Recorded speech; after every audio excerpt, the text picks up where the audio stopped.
This is TWiT. The rich kids now are worried about living forever. Of course.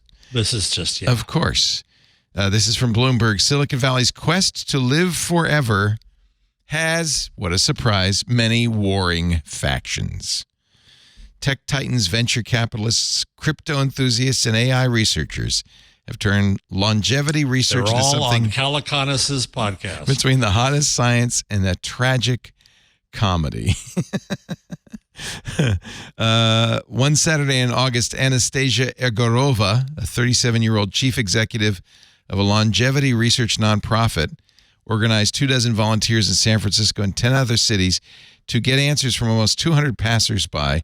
They were wearing sweatshirts. They said, "Say forever," which didn't make any sense until you found out that what they were asking all these people is, how long would you like to live? And it ranged between, for most people, 80 and 120 years. But what they said is, say forever.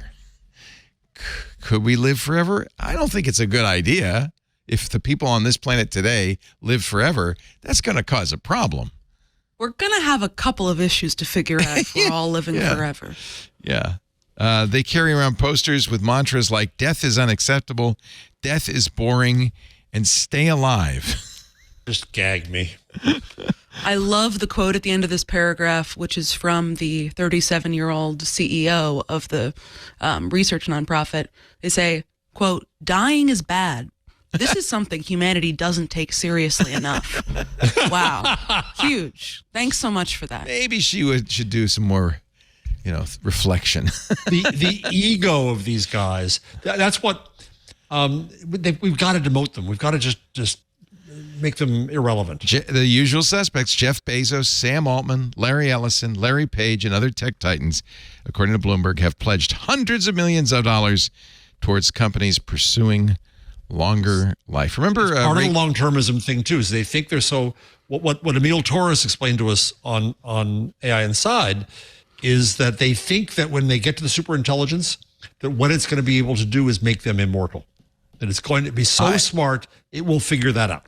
Yeah, well, there's a whole, and I loved it, a science fiction series called the Babaverse, which addresses this. It starts off the whole world of Roberts. Sort of, yeah. The guy, Robert, is a tech billionaire who's made a lot of money, and he signs a deal to have his brain scanned and preserved, and then he gets hit by a car, like, immediately. And then wakes up, and he's in a machine. But is it him? And then it turns out they can clone him, so there is literally a universe of Bobs.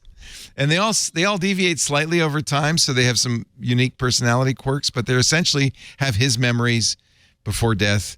And so it's a very interesting book. I love it, and it's funny. Recommend it. But, yeah, I don't know if this is really a good idea. Robert Nelson, a hedge fund manager who has a stake in longevity-focused biotech Altos Labs, says, aging is a humanitarian disaster that kills as many people as World War II every 2 years. The horror. The horror. He takes 12 drugs a day, including rapamycin, which has been shown to increase lifespan in mice.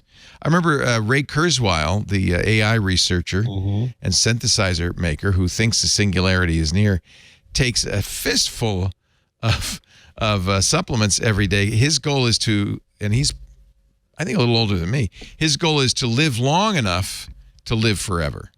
He thinks if he can just get the next, that's what these long-termists all believe. Yeah. Give me a couple extra decades. The superintelligence. Yeah. It's not just artificial intelligence. It's not just general intelligence. It's artificial general superintelligence. I think that is probably a perversion of what AI really could be.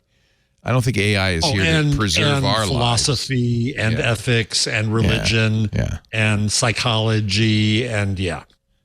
I mean, I think it's all tied up ultimately in humanity's fear of death. I feel like especially these luminary tech CEOs, they fear the idea that one day everything that they've devoted their energy to creating will cease to exist, that their death is just an expedient to that. So of course the only option is to try and get yourself to live forever so that you never have to confront that eventual reality. They talk about one VC, Martin Tobias, who's almost 60, who has $500,000 of equipment in his garage, 2 saunas, an infrared light bed, an electromuscular stimulation suit, and a cryotherapy chamber. He takes cold plunges, flies to Central America to get injections of stem cells, and undergoes treatment to lengthen his telomeres, chromosomal proteins that shorten with age. I don't know. I mean, maybe. Yeah. Sounds time consuming. But it seems like it's Sounds like a these waste people of need to time and money. download the WeCroak app. Yeah, we croak, They got to be baby. reminded 5 times a day. By the way, You're I'm gonna really die. annoyed. It keeps telling me I'm going to die. Send It's that to so them. annoying. Yeah. Just the ego. The ego is tremendous. Is that the world needs me? I'm so that's special. right. I should live forever.